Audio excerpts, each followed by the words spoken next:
ಸಮಾಜಕ್ಕೆ ರಕ್ಷಣೆ ನೀಡಬೇಕಾದ ಪೊಲೀಸರೇ ದಾರಿ ತಪ್ಪಿದ್ರೆ ಹೇಗಿರುತ್ತೆ ಅನ್ನೋದಕ್ಕೆ ಈ ಘಟನೆ ಸಾಕ್ಷಿ. ಖಾಕಿ ತೊಟ್ಟ ಪೊಲೀಸ್ ಇನ್ಸ್ಪೆಕ್ಟರ್ ಓರ್ವ ಲೇಡಿ ರೌಡಿ ಶೀಟರ್ ಹಿಂದೆ ಬಿದ್ದು ಕಿಸ್ ಕೊಡು, ಹಗ್ ಮಾಡ್ಕೋ ಅಂತ ಒತ್ತಾಯಿಸಿದ ಆರೋಪ ಕೇಳಿಬಂದಿದೆ. ಕೋಣನಕುಂಟೆ ಪೊಲೀಸ್ ಠಾಣೆಯ ಇನ್ಸ್ಪೆಕ್ಟರ್ ಪಾಪಣ್ಣ ಎಂಬುವವರೇ ಲೇಡಿ ರೌಡಿ ಶೀಟರ್ ಯಶಸ್ವಿನಿಗೆ ಮೆಸೇಜ್ ಹಾಗೂ ಕರೆ ಮಾಡಿ ಕಿರುಕುಳ ನೀಡುತ್ತಾ ಇರುವ ಆರೋಪ ಎದುರಿಸುತ್ತಾ ಇರುವ ಅಧಿಕಾರಿ. ಕಳೆದ 3 ತಿಂಗಳಿನಿಂದ ಇನ್ಸ್ಪೆಕ್ಟರ್ ಪಾಪಣ್ಣ ಆಕೆಗೆ ನಿರಂತರವಾಗಿ ಕಾಟ ಕೊಡ್ತಿದ್ದಾರೆ ಅಂತ ಆರೋಪಿಸಿ ಯಶಸ್ವಿನಿ ಇದೀಗ ನೇರವಾಗಿ ಪೊಲೀಸ್ ಕಮಿಷನರ್ಗೆ ದೂರು ಕೊಟ್ಟಿದ್ದಾಳೆ. ಲೇಡಿ ರೌಡಿ ಶೀಟರ್ ಯಶಸ್ವಿನಿಗೆ ಇನ್ಸ್ಪೆಕ್ಟರ್ ಪಾಪಣ್ಣ ಕಳುಹಿಸಿದ್ದಾರೆ ಎನ್ನಲಾದ ವಾಟ್ಸ್ಆಪ್ ಮೆಸೇಜ್ಗಳು ಹಾಗೂ ಆಡಿಯೋ ಸಂಭಾಷಣೆಗಳು ಪೊಲೀಸ್ ಇಲಾಖೆಯನ್ನೇ ಬೆಚ್ಚಿ ಬೀಳಿಸುವಂತಿದೆ. ಆಕೆಯ ಚಾಟ್ನಲ್ಲಿರುವ ಮೆಸೇಜ್ಗಳು ಹೀಗಿದೆ: ಯಶಮುದ್ದು, ಏನಾಗಿದೆ ಚಿನ್ನು ನಿನಗೆ? ನಾನು ಮನೆಗೆ ಹೋಗಿಲ್ಲ, ನಿಮ್ಮ ಮನೆಗೆ ಬರ್ತೀನಿ. ನಿನಗೆ ಕಿಸ್ ಮಾಡಬೇಕು ಅನಿಸ್ತಿದೆ, ಹಗ್ ಮಾಡ್ಕೊಳ್ಬೇಕು ಅನಿಸ್ತಿದೆ. ಯಾಕೆ ನನ್ನ ಜೊತೆ ಮಾತಾಡಲ್ಲ ನೀನು? ಯಾಕೆ ನನ್ನ ಮೆಸೇಜ್ಗೆ ರಿಪ್ಲೈ ಮಾಡಲ್ಲ ನೀನು? ಏ ಹುಡುಗಿ, ಆರಾಮಿದ್ಯಾ? ಒಂದು ಸ್ಮೈಲ್ ಕೊಡು. ನಾನು ನಿನ್ನ ಯಶು ಬೇಬಿ ಅಂತೀನಿ, ನೀ ನನ್ನ ಇನ್ಸ್ಪೆಕ್ಟರ್ ಪಾಪಣ್ಣ ಅನ್ಬಾರ್ದು, ಪಾಪು ಅನ್ಬೇಕು. ಇನ್ಸ್ಪೆಕ್ಟರ್ ಅಂದ್ರೆ ಅಲ್ಲೇ ಬಂದು ಹೊಡಿತೀನಿ ನೋಡು. ಯಶು ಮುದ್ದು, ಬಂಗಾರು, ಒಂದು ಮುತ್ತು ಬೇಕು, ಹಗ್ ಮೀ, ಕಿಸ್ ಮೀ. ಹೀಗೆ ಒಬ್ಬ ಪೊಲೀಸ್ ಅಧಿಕಾರಿಗೆ ಶೋಭೆ ತರದ ರೀತಿಯಲ್ಲಿ ರೌಡಿ ಬೇಬಿಯ ಹಿಂದೆ ಬಿದ್ದು ಇನ್ಸ್ಪೆಕ್ಟರ್ ಪಾಪಣ್ಣ ವಿಕೃತಿ ಮೆರೆದಿದ್ದಾರೆ ಅಂತ ದೂರಿನಲ್ಲಿ ಉಲ್ಲೇಖಿಸಲಾಗಿದೆ. ಇಷ್ಟೆಲ್ಲ ಕಿರುಕುಳ ನೀಡಿದ್ದಲ್ಲದೆ ತನ್ನ ವಿರುದ್ಧ ಯಾರು ಏನು ಮಾಡೋಕೆ ಸಾಧ್ಯವಿಲ್ಲ ಅಂತ ಇನ್ಸ್ಪೆಕ್ಟರ್ ದರ್ಪ ತೋರಿದ್ದಾರಂತೆ. ನನ್ನ ಪತ್ನಿ ಸಿಎಂ ಸಿದ್ದರಾಮಯ್ಯ ಅವರಿಗೆ ಸಂಬಂಧಿ, ಹೀಗಾಗಿ ನನ್ನನ್ನ ಯಾರು ಏನೂ ಮಾಡಲಿಕ್ಕಾಗಲ್ಲ ಅಂತ ಆವಾಜ್ ಹಾಕಿರುವ ಗಂಭೀರ ಆರೋಪವು ಇನ್ಸ್ಪೆಕ್ಟರ್ ಮೇಲಿದೆ. ಕೋಣಗುಂಟೆ ಇನ್ಸ್ಪೆಕ್ಟರ್ ಪಾಪಣ್ಣ ಅವ್ರ ಮೇಲೆ ಕಂಪ್ಲೇಂಟ್ ಕೊಡೋಕ್ಕೆ ನನಗೆ ತುಂಬ ಟೋಟಲಿ ಹರಾಸ್ ಮಾಡ್ತಿದ್ದಾರೆ. ಕೆಟ್ಟ ಮೆಸೇಜ್ ಕಳಿಸೋದು, I love you, you are very sexy, ಇನ್ನೂ ಕೆಟ್ಟದಾಗಿದೆ. ಆ ಮೆಸೇಜಸ್ ಎಲ್ಲ ನಿಮ್ಗೆ ಫಾರ್ವರ್ಡ್ ಮಾಡಿದ್ದಾರೆ ನಮ್ಮ ಅಡ್ವೊಕೇಟ್ ಅವರು. ಪ್ರತಿನಿತ್ಯ ಡೈಲಿ ಬೆಳಿಗ್ಗೆ ಫೋನ್ ಮಾಡ್ತಾರೆ, ಸಾಯಂಕಾಲ ಫೋನ್ ಮಾಡ್ತಾರೆ, ಮೆಸೇಜ್ ಮಾಡ್ತಾರೆ. ಯಾಕೆ ವಾಪಸ್ ನೀನು ಮಾಡಲ್ಲ, ಯಾಕೆ ಮಾತಾಡ್ತಿಲ್ಲ ನನ್ನ ಹತ್ರ, ನಿಮ್ಮ ಮನೆಗೆ ಬರಬೇಕು ಅಂತಾರೆ. ಏನು ಅರ್ಥ ಸರ್?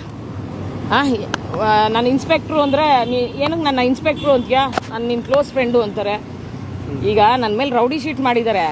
ರೌಡಿ ಶೀಟ್ ಮಾಡಿದ್ಮೇಲೆ ಇನ್ಸ್ಪೆಕ್ಟ್ರು ನನ್ನ ಹತ್ರ ಕ್ಲೋಸ್ ಫ್ರೆಂಡ್ ಹೆಂಗಾಗ್ತಾರೆ ಸರ್? ಕಂಪ್ಲೇಂಟ್ ಕೊಡೋಣ ಅಂತ DCP ಆಫೀಸ್ಗೆ ಹೋದ್ರೆ ನನಗೆ ಏನಂತ ಥ್ರೆಟ್ ಕೊಟ್ಟರು, ಇನ್ನೇನಾದ್ರು ಕಂಪ್ಲೇಂಟ್ ಕೊಟ್ಟರೆ ನಿನ್ನ ಮಕ್ಕಳನ್ನ ಮರ್ಡರ್ ಮಾಡಿಸ್ತೀನಿ ಅಂತ ಅಂದರು ಇನ್ಸ್ಪೆಕ್ಟ್ರು. ನಾನು ಅದನ್ನಲ್ಲೇ ಬಾಯಿ ಮುಚ್ಚಿದೆ, ಯಾಕೆಂದರೆ ನನ್ನ ಮಕ್ಕಳೇ ನನ್ನ ಜೀವನ. ಅಲ್ಲಿಗೆ ನಿಲ್ಲಿಸಿದೆ ಸರ್. ತಿರ್ಗಾ ಇವಾಗ ಕೋಣಗುಂಟೆಗೆ ಬಂದಿದ್ದಾರೆ, ಡೈಲಿ ಫೋನು, ನಿಮ್ಮ ಮನೆಗೆ ಬರ್ತೀನಿ. ಏನು ಸರ್, ಒಂದು 3 ಮಂತ್ಸಿಂದ ಫೋನ್ ಕಂಟಿನ್ಯೂಸ್ ಆಗಿ ಮಾಡ್ತಾನೆ ಇದ್ದಾರೆ, ಮೆಸೇಜ್ ಮಾಡ್ತಾನೆ ಇದ್ದಾರೆ. ನಮಗೆ ಆ ಥರ ಹರಾಸ್ ಮಾಡಿ ಕೋಕ್ ಆಕ್ಟ್ ಹಾಕಿ ನಮ್ಮನ್ನು ಒಳಗೆ ಕಳಿಸ್ರಲ್ಲ, ಈಗ ಪಾಪಣ್ಣಂಗೆ ನೀವೇನು ಮಾಡ್ತೀರಾ ನೀವು ಹೇಳಿ ಸರ್? ನನಗೆ ಕಮಿಷನರ್ ಕೊಟ್ಬಿಟ್ಟು ಬಂದಿದ್ದೀವಿ ಸರ್ ಕಂಪ್ಲೇಂಟ್. 2017ರಲ್ಲಿ ಪಾಪಣ್ಣ ಅವರು ಬಸವನಗುಡಿ ಪೊಲೀಸ್ ಠಾಣೆಯಲ್ಲಿ ಇನ್ಸ್ಪೆಕ್ಟರ್ ಆಗಿದ್ರು. ಆ ವೇಳೆ ಯಶಸ್ವಿನಿ ಅದೇ ಬಸವನಗುಡಿ ಠಾಣೆಯ ರೌಡಿ ಶೀಟರ್ ಆಗಿದ್ಲು. ಆಗ್ಲೇ ಆಕೆಯ ನಂಬರ್ ಪಡೆದುಕೊಂಡಿದ್ದ ಪಾಪಣ್ಣ ಮೆಸೇಜ್, ಕಾಲ್ ಮಾಡೋಕೆ ಶುರು ಮಾಡಿದ್ರು. ಕಿರಿಕಿರಿ ತಾಳಲಾರದೆ ಆಗಲೇ ಯಶಸ್ವಿನಿ ಆತನ ನಂಬರ್ ಬ್ಲಾಕ್ ಮಾಡಿದ್ಲು. ಪ್ರಸ್ತುತ ಯಶಸ್ವಿನಿ ಕೋಣನಕುಂಟೆ ವ್ಯಾಪ್ತಿಯಲ್ಲಿ ವಾಸವಿದ್ದಾಳೆ. ವಿಪರ್ಯಾಸ ಅಂದ್ರೆ ಪಾಪಣ್ಣ ಇದೀಗ ಅದೇ ಕೋಣನಕುಂಟೆ ಠಾಣೆಯ ಇನ್ಸ್ಪೆಕ್ಟರ್ ಆಗಿ ಬಂದಿದ್ದಾರೆ. 2026ರ ಜನವರಿಯಿಂದ ಮತ್ತೆ ಕಿರುಕುಳ ಶುರು ಮಾಡಿದ್ದ. ಆತನ ನಂಬರ್ ಬ್ಲಾಕ್ ಮಾಡಿದ್ರೂ ಬೇರೆ ಬೇರೆ ನಂಬರ್ಗಳಿಂದ ಕರೆ ಮಾಡಿ ಕಾಟ ಕೊಡ್ತಿದ್ದಾರೆ ಅಂತ ಯಶಸ್ವಿನಿ ದೂರು ಕೊಟ್ಟಿದ್ದಾಳೆ.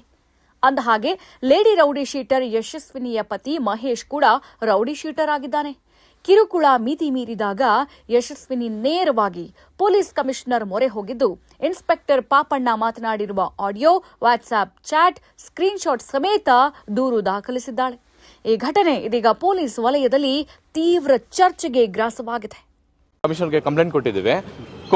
ಪಾಪಣ್ಣ ಅಂತ ಕೋಣನಕುಂಟೆ ಪೊಲೀಸ್ ಇನ್ಸ್ಪೆಕ್ಟರು ಅಸಭ್ಯವಾಗಿ ಮೆಸೇಜ್ಗಳು ಮಾಡೋದು, ಕಾಲ್ ಮಾಡೋದು, ಏನೋ ಯಾರೂ ಇಲ್ಲ ಮನೇಲಿ ಬರಲ್ಲ ಅನ್ನೋದು, ಯಶು ಮುದ್ದು, ಯಶು ಚಿನ್ನು ಅಂತಾರೆ. ಈ ಥರ ಸ್ಟ್ರಾಂಗ್ ಲೇಡಿಗೆ ಒಬ್ರಿಗೆ ಈ ಥರ ಮಾಡಿದ್ರೆ ಇನ್ನೋಸೆಂಟ್ ಲೇಡೀಸ್ಗೆ ಹೆಂಗೆ ಮಾಡ್ಬೋದು? ಇನ್ನೋಸೆಂಟ್ ಲೇಡೀಸ್ ಎಲ್ಲ ಎಲ್ಲೋಗ್ಬೇಕು ಕಂಪ್ಲೇಂಟ್ ಕೊಡ್ಬೇಕಂದ್ರೆ? ಈ ಥರ ಇದೊಂದೇ ಕೇಸಲ್ಲ, ತುಂಬ ಜನಕ್ಕೆ ಇದೇ ಥರ ಮಹಿಳೆಯರಿಗೆ ಈ ಥರ ಮೆಸೇಜ್ಗಳು ಮಾಡಿದ್ದಾರೆ.